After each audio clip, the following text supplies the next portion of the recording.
கைரேகையினால சோதிடத்தையே கணிக்க முடியும்.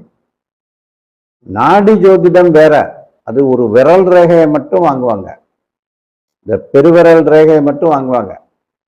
அதுல இந்த 12 வெரைட்டி இருக்கும். அவங்க சில குறிப்புகள் கேட்பாங்க. அந்த குறிப்புகளை வச்சு அவங்க அனுமானத்துல இந்த மாதிரின்னு சொல்லி ஒரு ராசி கட்டை மட்டும் போட்டு பாடல்களாக பாடி நோட்டு போட்டு ஒரு 80 பக்கம் நோட்டில் எழுதி பாடலாக எழுதி கொடுத்துருவாங்க. ஆனால் அவங்க கிட்ட போகும்போது சொல்றது நடக்குதான். ஆனால் ஃபியூச்சரில் அவங்க சொல்லியிருப்பாங்கல்ல, இந்த மாதிரி இருக்க போகுது அப்படின்னு சொல்லுவாங்கல்ல, அது பெரும்பாலானவங்க எனக்கு அந்த ரிசல்ட்டை சொன்னவங்க அதெல்லாம் கரெக்டாக சொன்னாங்க சார்.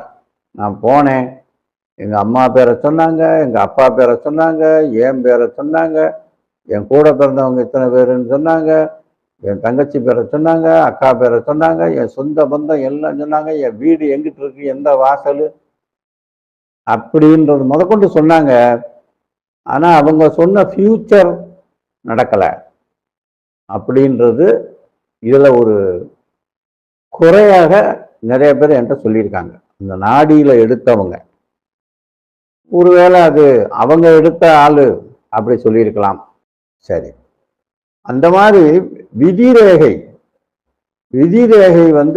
கங்கணமேடு தொட்டு சூரியமேடு வரை சென்றிருந்தால் வியாபாரத்தின் மூலம் திரண்ட செல்வம் சேரும்.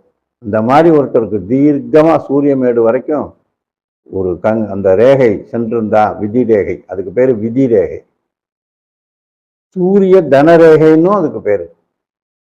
அந்த விதி ரேகை அப்படி இருந்துச்சுன்னா அவருக்கு வியாபாரத்தின் மூலம் திரண்ட செல்வம் சேரும்.